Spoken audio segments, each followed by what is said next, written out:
What is the deal, beautiful people? How are you? Happy Friday. Well, happy Friday to most. It was a good Friday for me. You know, pardon the pun, I know this was coming. So I got home and I settled in. And, you know, I have this thing on Friday. I like to unwind and relax. And then here it comes. A hell of a headline scrolling down my feed. And it reads, new PS4 update bricks Gamerz console. That's not Gamerz in singular. That's Gamerz with an apostrophe at the end of the S. Which means it's plural, baby. Now, the rest of it said madness. Sony wants $150 to fix it. Okay. Alright. Let's go back. This is it can be a bit of a heavy topic, and I don't really give two shits about Sony to divulge the entire story, but I will give you enough so that you can follow along. Let's go back to the PS3, and I believe it was update 1.5. At this point, Sony should skip 0.5 like people avoid the number 13. Just don't do it. It's just not happening, baby. Give it up. You go from 0.4, 0.3 to 0.8 or some shit, just for good measures.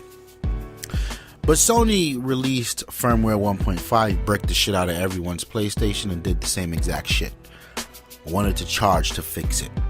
Here we are again in a new generation, and some terrible ethics from Gamerz. I mean, like I said, you know, these fuckfaces continue to applaud Sony for doing literally as little as possible. And I'm starting to hear people tell me about how, oh, the PlayStation will be fine, there's stuff coming. Like, no. You are invested in the hype. You bought it for something and it was not delivered. So don't turn around and tell me. I'm sure it'll come eventually. Like, no, own the disappointment, B. Stop trying to act like you're not bothered because you ain't got shit to play. But I digress, because Bloodborne came out, and I'm happy to see these dudes finally get something of quality to play, man. Bloodborne did not disappoint, and I'm happy that the PlayStation dudes got them something to rave about. Of course, you know, it's still a landslide. The scales are not even here. The question of quantity is definitely on the PlayStation's end, but quality does not belong anywhere close to a PlayStation 4. Either which way you slice it. Updates as well. So these guys finally get a hold of Bloodborne, and we are squarely in the middle of Bloodborne season. Everything is Bloodborne, and I'm hearing all these wonderful things about how the game is wonderfully difficult, very rewarding, nicely done. It's how it's beautiful, but it only runs at 30 frames a second when Sony promised 1080p at 60. I'm hearing all of these things, and I'm like, yes, we're getting closer. Sony's warming up. They're warming up. They're getting closer to me actually stepping in the store and considering buying a PlayStation now. And what do? Release a fucking firmware with features that should have been on this thing since day one. And I'm not gonna point fingers, because Microsoft just released an update for the Xbox, the preview, the April preview, which works, by the way, and which has been working. And it adds voice messaging, which is something we've been fucking complaining about that they took away from the 360. So I'm not coming down on Sony for not having these features here day one. I'm coming down on Sony for saying at the reveal that you'll be able to pause and resume games, saying at E3 that you'll be able to pause and resume games, and not delivering it till 2 years after. Jesus Christ, and no one says anything about it. But now that it shows up on the map, everyone's ranting and raving, and then the update is bricking systems. So for all you motherfuckers out there on your Bloodborne horse with your bricked PlayStation, talk to me, baby. How you gonna play that? What you gonna do though? I wanna know. I really wanna know what you gonna do though. This is a fucking tragedy. Like, and the crazy part about it is all I hear surrounding the PlayStation 4 is 20 million units sold. This is how you reward them, by applauding and telling your friends to buy a PlayStation, their friends to buy a PlayStation. Let's buy more of the shittiest fucking product in the industry. Let's do that. Yes. Yes. You know, I equate the PlayStation to, you ever been to a computer show and they got these, they do these computer shows in like old schools or colleges, college fairs or whatever.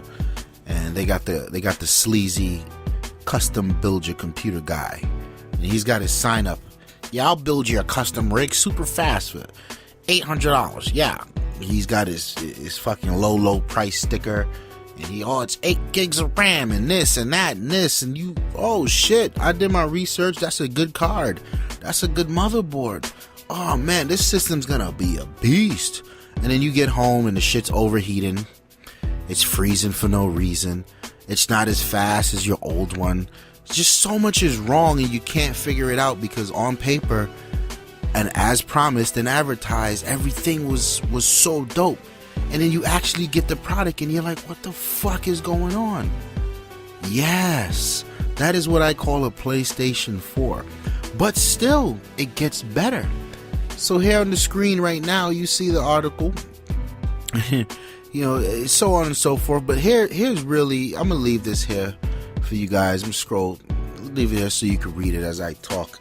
So apparently one user, and by the way, this is all over the Sony forums, and we'll look at that in a minute.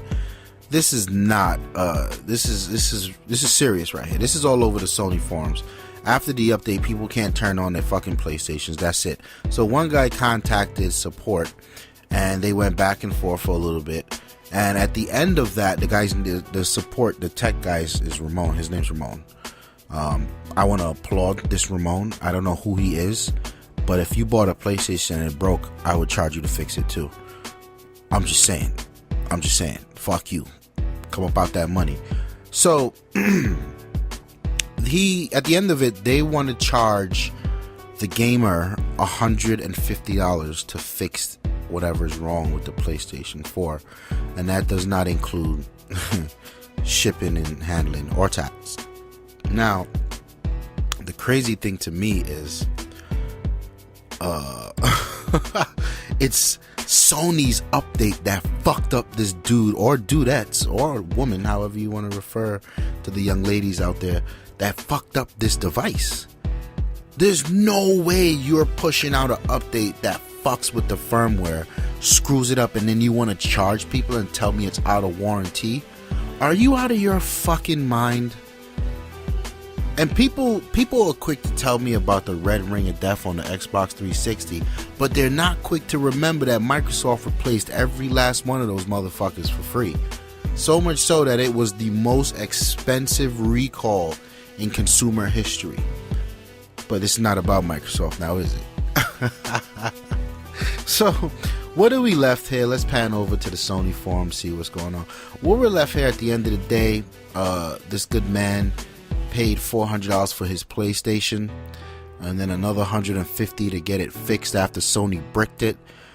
That's $550. He could have bought an Xbox One and some Chinese food. But I digress. It's your boy Uncle RZA. Watch out, guys. Sony out here got grown-ass men scared to update their gaming consoles. Don't do that. Don't do that. I'm out of here. Peace.